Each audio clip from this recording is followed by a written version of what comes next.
I would prefer that she step down. I find it an egregious violation of what she's taken an oath to do. A firestorm tonight on Utah's Capitol Hill. I never thought that would be something that I needed to protect her from. What lawmakers are considering for a member of the State Board of Education after a controversial social media post. I can't imagine really anything better to have his name on in his honor. She lost her teenage son when a custody battle turned into a murder-suicide.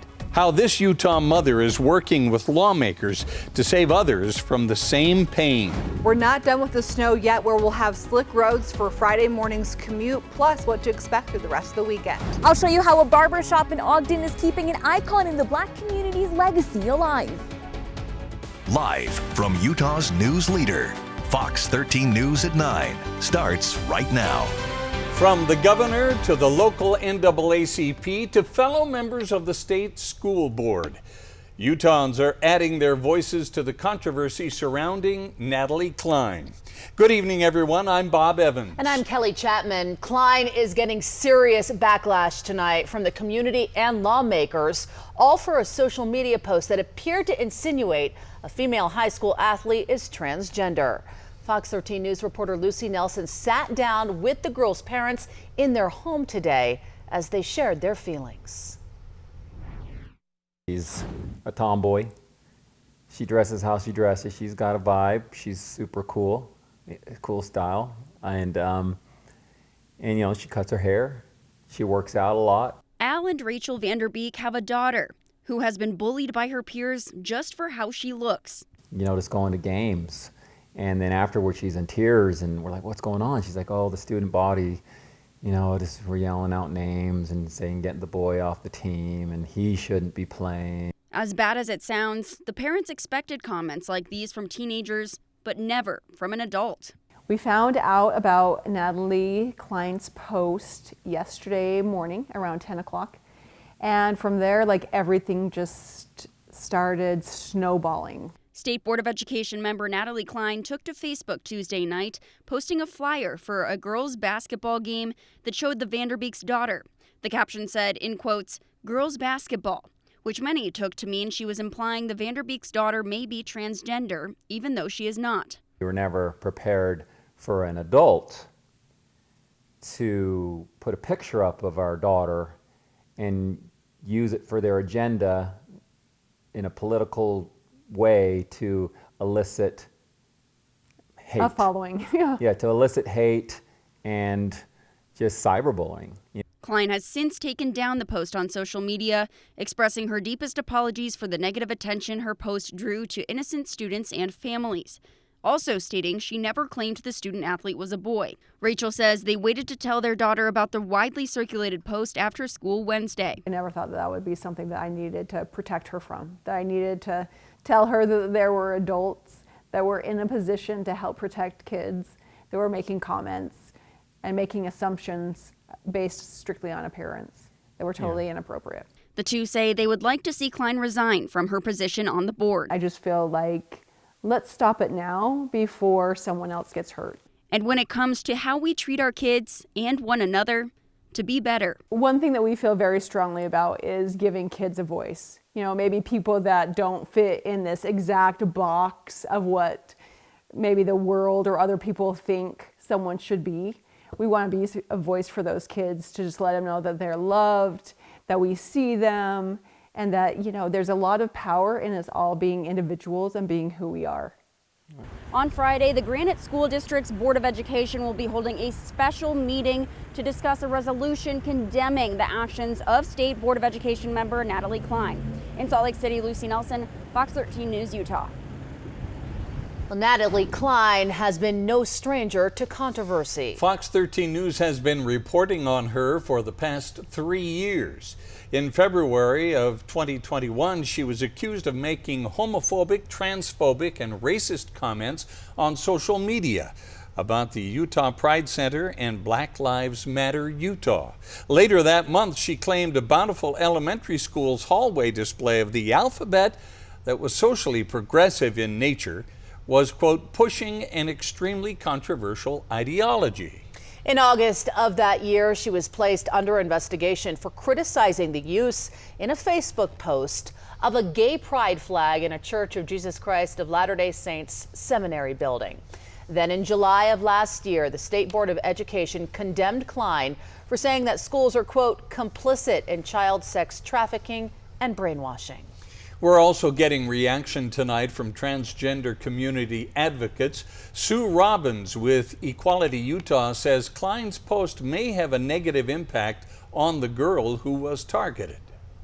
That is harmful to that girl, but it's also very harmful to the transgender community because it is creating an aura of hate around us that other people are picking up. And it's like pointing a finger at the transgender community and saying, go hate on them and go attack them. The head of the Salt Lake branch of the NAACP is calling for Klein's resignation. Janetta Williams says she is appalled at her disrespect for others. She went on to say, quote, Natalie has no right to ask about a person's gender. It's none of her business. Natalie has made bigoted comments in the past, and she gets away with it. She has no conscience nor cares about the well-being of others, end quote. The legislature is exploring whether or not to impeach Natalie Klein. Fox 13 News political reporter Ben Winslow continues our team coverage. House and Senate leaders say they're appalled by the social media posts, and there is a lot happening up here in response to the situation. Under Utah law, Klein cannot be recalled, but the legislature may be able to impeach her. Today, Senate leaders who would be involved in it told us they're consulting with legal counsel and exploring their options. Many in Senate leadership called on her to resign. We're looking at all options like we do with everything, and we'll have discussion. I think we all agree how it was just shocking. First, it's a shock and disappointing. I was appalled at what happened there. I would prefer that she step down, but of course, I guess that's her choice. Some senators say the whole situation is something they warned their colleagues about when they passed a bill restricting transgender bathroom access, that insinuating that someone is transgender becomes a smear. One lawmaker has now filed an amendment to a school safety bill that House Republicans introduced. It makes it a misdemeanor crime. I find it very disheartening that it is happening. I find it very offensive that somebody who's elected to work with children and actually make their lives better is harming them. And so I find it an egregious violation of what she's taken an oath to do. Now, the sponsor of the original transgender bathroom access bill told us today the post made by state school board member Natalie Klein this week was awful and unjustifiable. A child should never be targeted by adults, let alone an elected official. Utah has a process in place to protect our student athletes from this type of targeted harassment. If a student is on the court, field, or track, no adult, elected official, parent, or athlete should question that student's eligibility. Treating a child in this way is unacceptable and should never happen. Lastly, Klein should resign. Now, if lawmakers do decide to pursue ethics or impeachment charges, you could see some motions introduced here in the legislature very soon. On the Hill, Ben Winslow, Fox 13 News, Utah. We want to hear from you tonight. Do you think Natalie Klein should be impeached? To participate on our non-scientific poll, scan that QR code right now on your screen. It will take you to fox13now.com. Results, by the way, are in real time. Right now, 66% of you say yes, she should be impeached. 34% say no. Let's switch gears to weather now. We are continuing to track a winter storm in Utah. This is a live look at SR 224 in Summit County on Ute Boulevard there. And I'll tell you what, the snow is coming down and sticking to the road. Yeah, it's looking slushy up there, Allison. That's right, and we could have a very slushy commute for even the Wasatch Front come tomorrow morning. Right now, we're seeing a rainstorm mixture this evening, transitioning back to full-on snow right now along our I-15 corridor. Roads will be icy. We had some rain earlier today. As we cool down tonight, things will become pretty slick out there, and they're already looking slick. Right now here across northern Utah, it's mostly mostly widely scattered snow showers along I-15. We've also had winter driving conditions, especially near Cedar City, over towards Bryce into Alton, and all the way down towards Kanab, seeing a few flurries just north of the Arizona border. So over the next couple of hours, we're all going to follow a similar trend here along the Wasatch Front. After about 3 a.m. through lunchtime tomorrow, we are looking at widely scattered to scattered showers. This concern is potentially going to impact the morning drive. We could have some accumulating snowfall even here the valley floors. So we'll talk more about what to expect for the morning commute tomorrow and the rest of the weekend coming up in your full forecast.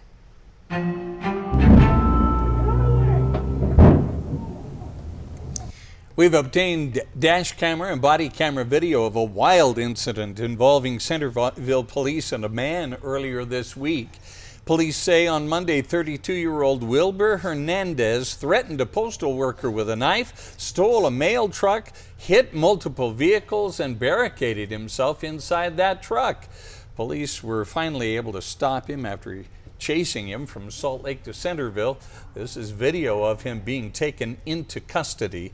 The postal worker whose truck was stolen was not injured. Hernandez now faces an aggravated robbery charge because of this incident. Quite the scene this morning when a FedEx truck crashed into an apartment building in Salt Lake City's Rose Park neighborhood. Take a look. This happened at the Aspire Salt Lake Apartments near Redwood Road in North Temple. Police say the delivery truck driver made an improper U-turn right in front of a pickup truck, causing this crash.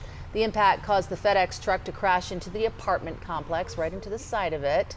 The FedEx truck driver was taken to the hospital with non-life-threatening injuries. No one else was hurt. Officers did give that delivery truck driver a ticket for the improper U-turn.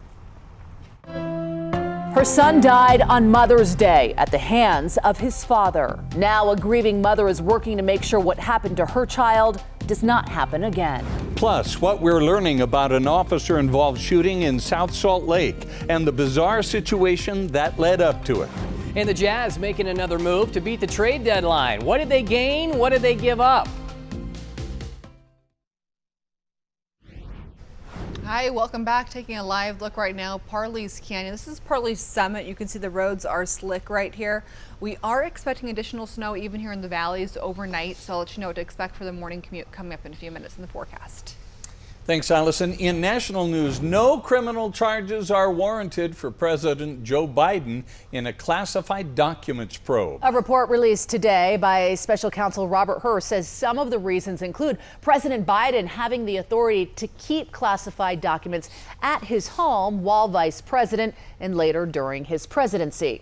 Classified documents were found at the president's Delaware home as well as a private office. Families who lost loved ones in Hawaii's deadliest wildfire last year could get up to $1.5 million each. That's if they agree not to take any legal action related to the fire. Hawaii Governor Josh Green announced today the Victims' Compensation Fund will open to applicants on March 1st and currently stands at $175 million total. The Maui wildfire killed 100 people and displaced nearly 10,000 more. The state says many residents are still living in hotels. A new report from the CDC is revealing concerning information about teen substance abuse. 44% of teenagers say they use drugs or alcohol as a way to stop worrying about a problem or forget a bad memory. 40% say they use to cope with depression or anxiety. The information comes after several reports showing rising anxiety and depression among our nation's youth.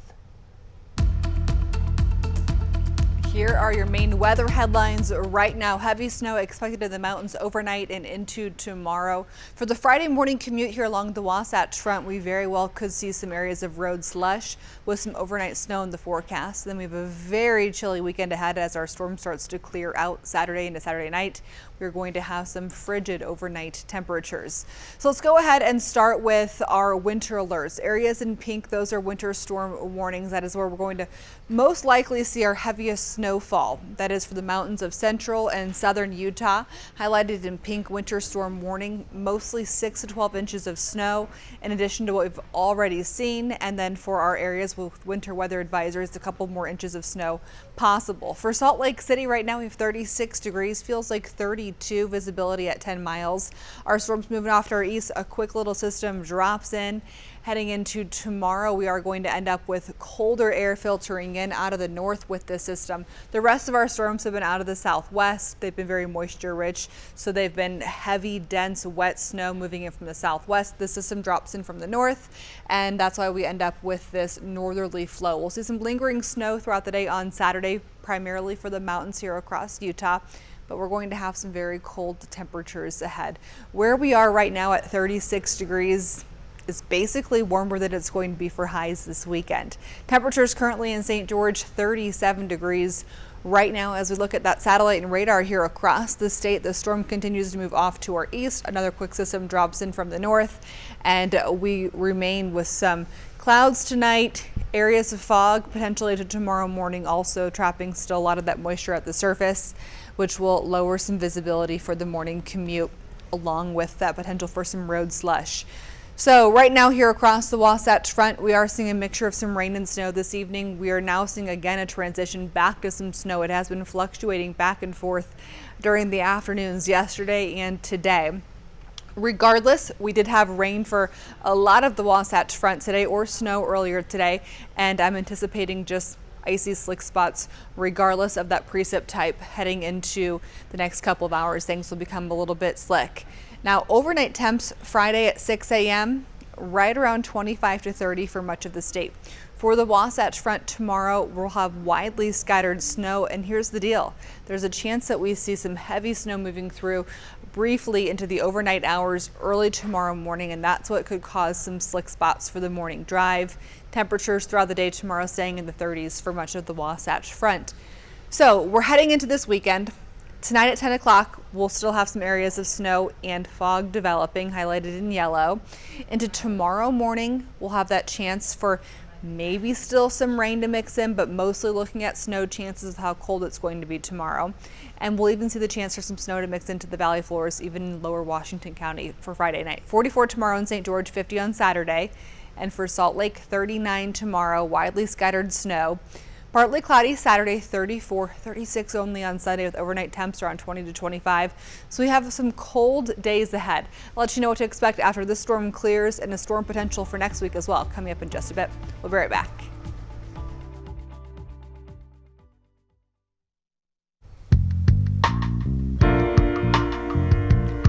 At Fox 13, we are celebrating Black History Month by recognizing how Black Utahns have played a role in shaping our communities. Fox 13 News reporter Maithili Gubi takes us to an iconic business in Ogden. This is the corner of historic 25th Street and Lincoln Avenue in Ogden. Tucked away in front of Union Station, between restaurants and local stores, lies a piece of history. All you gotta do is step outside that door and you ask anybody about Willie Moore and they'll have a story to tell you, I promise you. In 1943, Willie Moore opened Moore's Barbershop. He's been cutting hair 60, 70 years. And became an icon in the Black community. You know, everybody who's who would come in and just, hey, how you doing, Mr. Moore, you know. Willie passed away in 2019. About 15 years ago. He didn't teach me nothing about cutting hair. He taught me about people and how to get along with people. He took Frankie Ortega under his wing. You know, came up, shook his hand, and introduced myself. He asked me who cut my hair, and I told him I cut my own. And he was like, man, that's pretty good. And he asked when I was gonna graduate, and you know, 2 weekends later, he calls me up on a Saturday morning. You wanna come over and cut some hair? I said, yeah, I'll come over. Yeah, so the rest, I never left. 10 years ago, Willie sold the business to Frankie. But when I took it over, I said, Willie, I'll buy it under one condition, and that's that I can leave you as your name as a tribute to your legacy. I think 60, 70 years is very important to this community and to you and to all you've done and all the impact you've done on people, including myself. About a year ago, Frankie opened this location here on 30th Street and continues to keep Willie Moore's legacy alive. He cuts hair and tells stories about Willie and keeps his humor alive too. He's my best friend. Yeah, I could sit here all day and tell you stories about Willie. Today, Moore's Barber Shop is one of the longest running Black-founded businesses in Ogden. He allowed somebody like me to carry on that legacy. You know, I'm not Black, you know, but he allowed me to carry it on. And he's deeply missed. Everybody loved him. It didn't matter the color. They didn't see color with Willie. Never did. And they just seen Willie in his heart and his generosity and his positivity.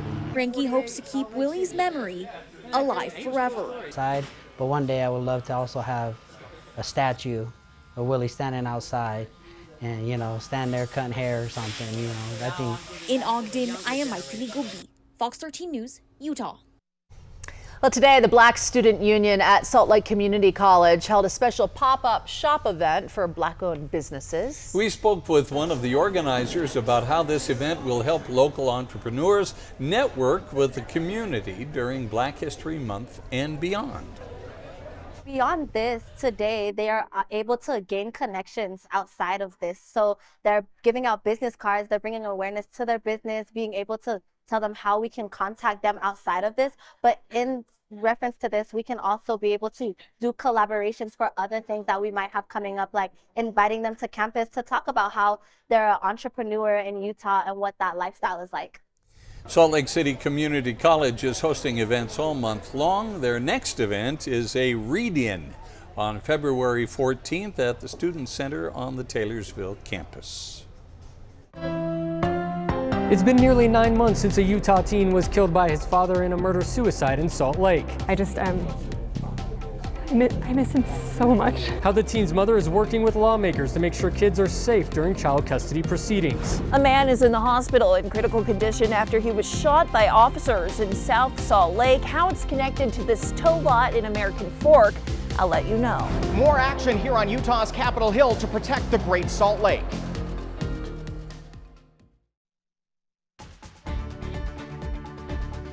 I can't imagine really anything better to have his name on in his honor. She lost her son 9 months ago when he was killed by his father in a murder-suicide. Now, this grieving mother is working to get legislation bearing her son's name passed to prevent something similar from happening to anybody else. Fox 13 News reporter Chris Arnold was on Utah's Capitol Hill this morning. He has tonight's update.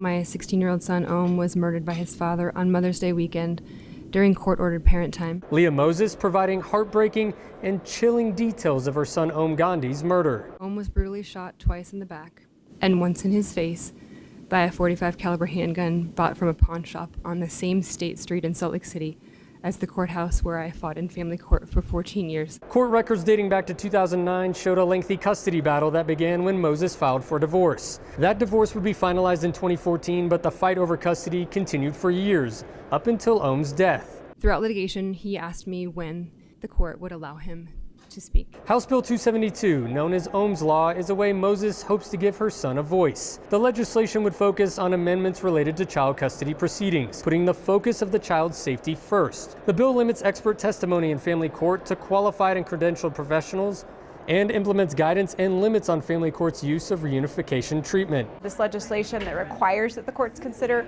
domestic violence and abuse is really important to me. Shani Hunter, like Moses, detailed abuse she and her son suffered for years. It's an ongoing series of incidences, and they've resulted in harm to my children. Others also speaking out in support and against this bill. Our concern here is that this is an abrogation of state authority to the U.S. Department of Justice to intervene in the education of judges. Ultimately, the entire House Judiciary Committee voting in favor of Ohm's Law.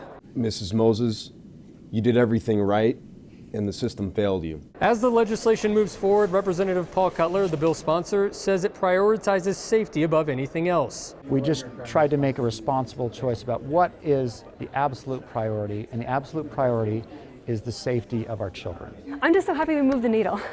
Like, it's really moved, and it's moving in the direction of kids, and that's the most important thing to me. Well, after passing through committee on Thursday, this bill is now headed to the full House for a vote. On the Hill, Chris Arnold, Fox 13 News, Utah.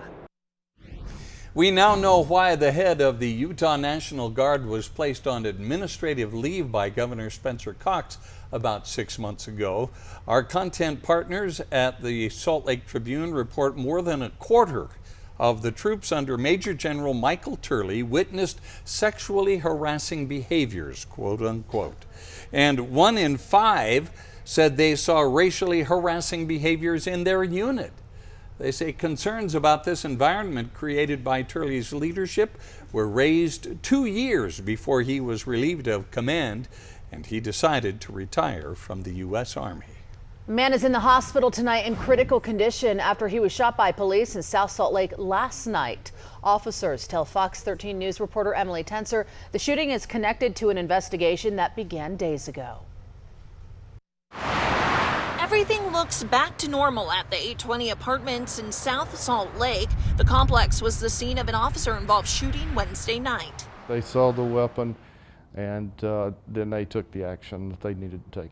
It all started on Tuesday, 28 miles away down in American Fork near Main Street and 400 East Street at John's Towing. He broke into a tow yard that had impounded his vehicle and broke into the building where the keys were housed.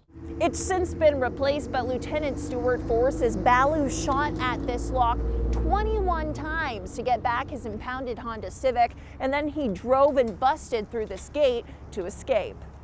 He then fled the area, and last night our investigators were able to locate him in South Salt Lake. Investigators say Ballew fled into the complex and tried to hide. We had a canine that responded there. We had UHP had their helicopter assisting us. Force says he was cornered in an alcove and allegedly presented a handgun. The officers gave him ample opportunity to surrender. He chose not to, and so the officers had to take actions. 3 of the 4 officers shot at him. He's in critical condition but is expected to survive. There's still no word whether he pointed the gun at police or fired the weapon. The Salt Lake Protocol team is doing the investigation, and our officers are on administrative leave until that investigation is complete. In American Fork, Emily Tenser, Fox 13 News, Utah. Happening now, we do have some breaking news coming out of Kearns. Crews are responding to a 2-alarm house fire at 6008 South Loader Drive. This is just south of the Olympic speed skating oval. The Fox 13 News crew is headed that way right now. We, of course, will bring you updates as we get them into the Fox 13 newsroom. New at 9, 29-year-old Luis Manuel Vargas Lopez was sentenced to 15 years to life in prison for aggravated murder after killing his girlfriend while at least one of their children was present. Vargas Lopez was also sentenced to a term of 1 to 15 years for possession of a firearm as a restricted person. 4th District Judge Robert Lund ruled that the sentences can be served concurrently. At the time of his arrest, police say he had meth in his system. A Beaver County man has been charged with attempted murder after allegedly hitting another man with his car on purpose. According to the affidavit, 53-year-old Jason Fred Quintana exchanged words with the victim before following the man with his car and hitting him. Quintana is now being held without bail at the Beaver County Jail. One mineral extraction company's decision is having a ripple effect on Utah's Capitol Hill.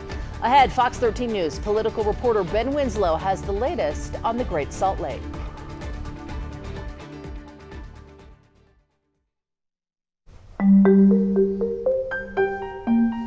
More water is headed to the Great Salt Lake, while on Utah's Capitol Hill, a major bill is considered to protect the lake. That legislation on the Great Salt Lake took a surprising turn when a big mineral extraction company dropped plans for lithium extraction.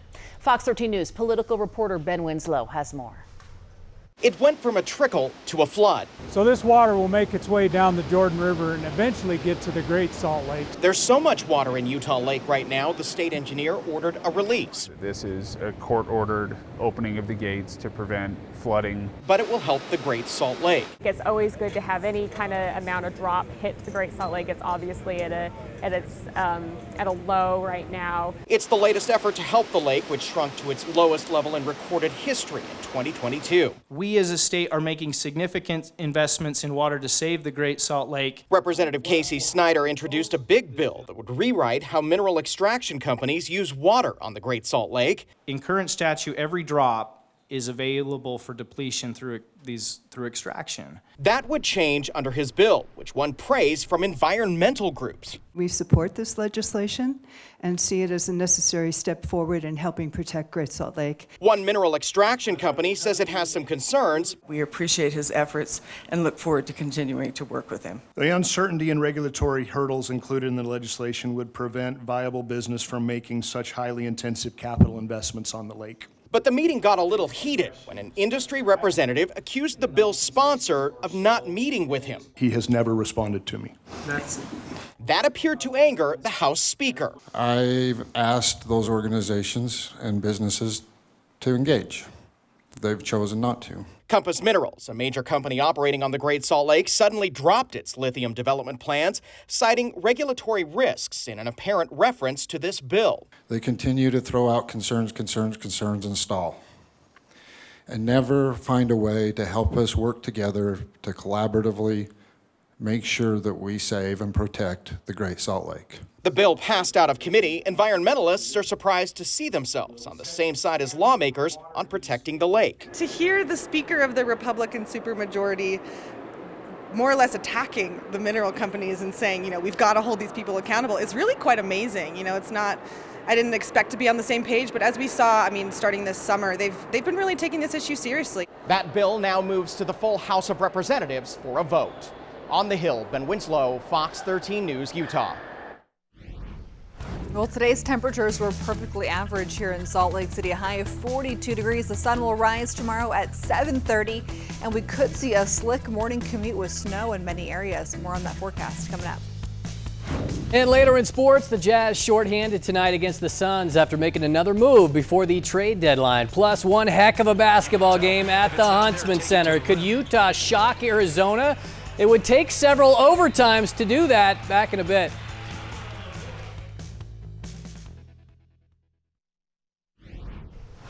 We are taking a look right now, a live look at I-15 in Santaquin. I'm tracking several crashes across the state right now.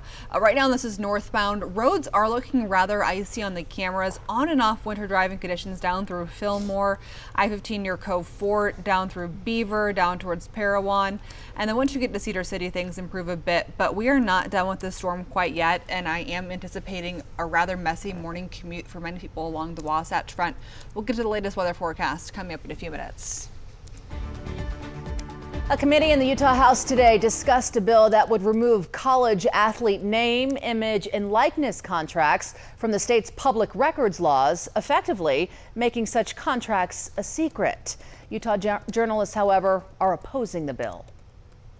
There's been talk about that this would create an unfair, unequal situation between other universities out of the state, that because we disclose, they would know and they could come in and poach our athletes. I find that hard to believe. They're going to come in and just talk to the athlete, find out what their NIL portfolio is, and they're going to say they're going to match it. I don't think that they're going to go through the grandma request and use that information for poaching. We know that these athletic programs will do whatever they can to get a competitive advantage.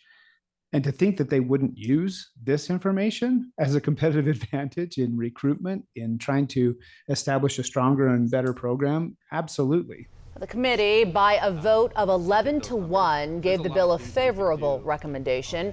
It now moves on to the full House, and if it passes there, the Utah Senate.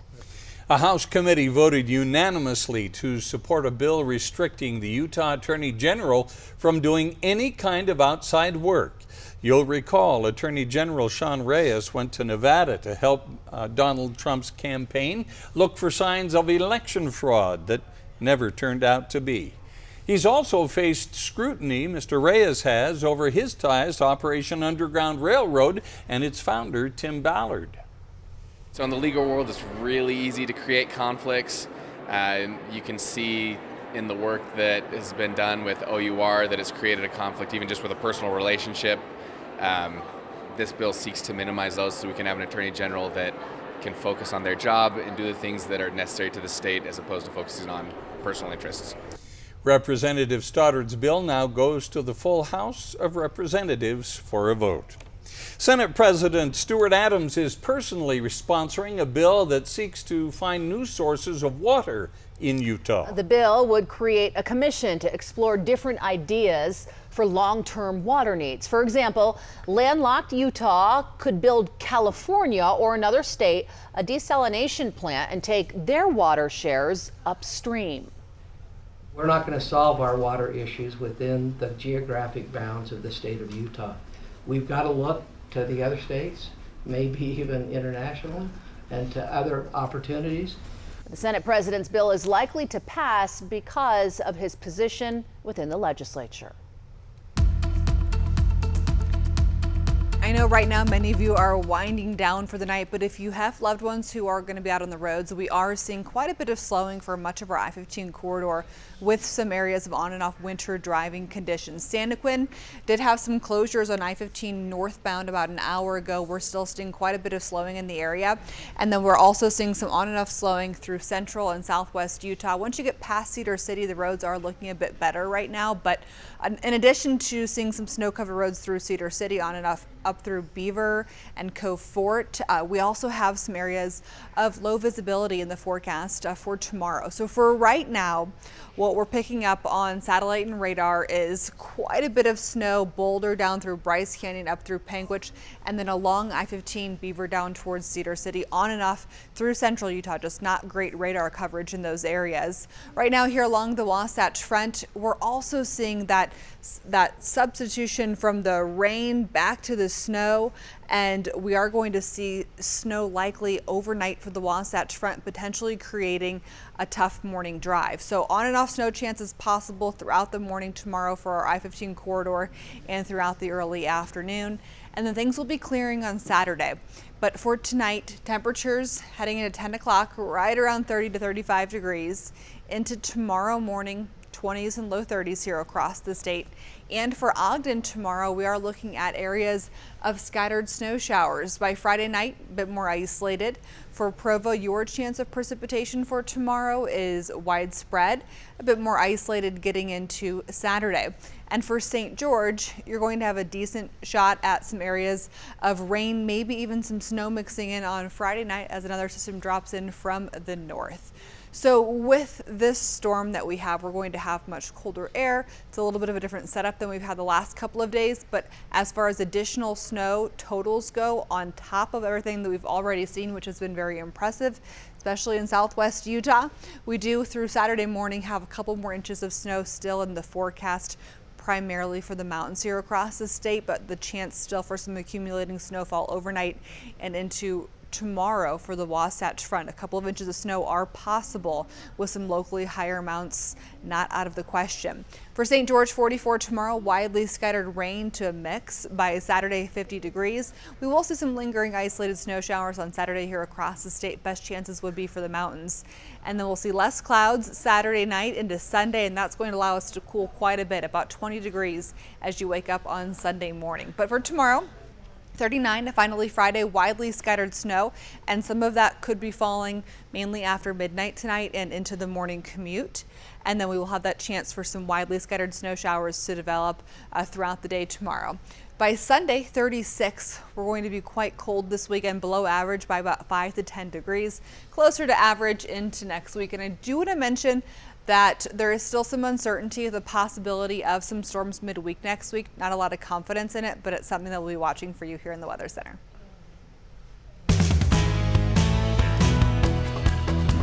it's no secret the Jazz's franchise vision remains long-term, and if that means sacrificing the postseason right now, so be it. No surprise to see Danny Ainge and Justin Zanuck making yet another move Thursday to beat the NBA trade deadline. Simone Fontecchio went yesterday with Kelly Olynyk and Ochai Agbaji following suit this morning after the Jazz cut a last-minute deal with the Raptors. So who did the Jazz get in return? How about a first-round pick this upcoming summer that should end up being at the end of round one, along with a pair of former lottery picks. Kyra Lewis Jr. was taken 13th overall in 2020. The point guard played his college ball at Alabama, playing 4 mediocre seasons with the Pelicans before being traded to Toronto last month, while Otto Porter Jr. was drafted 3rd overall back in 2013, averaging just over 10 points and 10 boards over his career, split between 5 different teams. Jazz coach Will Hardy on getting used to a new-look roster the rest of the year. I would anticipate that these next couple of games we're going to have to, experiment a little bit and try a few different things out to try to find the right balance with, some different things going on. Yeah, the Jazz shorthanded tonight for their standalone road game at Phoenix, where no surprise they ran into this guy, one of the greatest to ever do it, Kevin Durant, former Jazz man. Grayson Allen, Utah trailing by 13. Their run came later in the third, though. Colin Sexton gets the roll, followed by the triple to make it a 3-point game. 19, 8 dimes for Sexton, only to watch the Suns scorch off a massive run. 16 unanswered, to be exact. The Jazz's 2-game win streak comes to an end, 129-115. The Utes hadn't lost a single game at home all season, but to improve to 13-0 up on the hill, they would have to take down perennial Pac-12 Goliath, Arizona. The Wildcats, ranked 8th in the country, took out the Utes by 19 in Tucson over a month ago. And get ready for a doozy of a game, one that went multiple overtimes. Looked bad for Red early, though. Textbook transition. Pella Larson dunks the Wildcats up 8, make that 16 at the break. Tasty teardrop, Caleb Love. But if we could have only been a fly on the wall in Craig Smith's locker room, the pep talk, rally the troops. Gabe Madsen dials up, then Brandon Carlson. A deficit no longer, the Utes up 68-67. Utah needing more Madsen heroics to keep the game going. 20 ticks left, boom. So let's go overtime at the Huntsman. More Love, loving the touch there, 82-82. So how about 2 overtimes? Keba Keita in waiting. Square again, this time at 88. Ready for 3? Sure you are. Plus, you got no choice. This time, Utah started to run out of gas, though. 9-0 Cat run. Love with 19 and 10 boards. Azona survives despite 27 and 15 from Carlson tonight. Rivalry game down south with both Utah Tech and Southern Utah, 4-7 in conference play. Trailblazers up 2 digits late first half, 16 off the bench for Beon Riley. The T-Birds, though, ripped off a 10-0 run to start the second. Zion Young, crazy inbounds play. Utah Tech, Jalen Searles on the tip as the home team goes back up 9 with 2 minutes left. After all that, SUU still had a shot for the win, but Dominique Ford can't connect in St. George. Tech holds on to split the season series. And Weber State also home against Portland State, where Dylan Jones, fresh off a 6th Big Sky Player of the Week honor this season, perhaps soon to be 7. Jones dropping 20 and 15 on the Vikings as Purple led start to finish in this one. We'll be right back. Thanks for being part of Fox 13 News at 9. QuickCast is next. Stick around.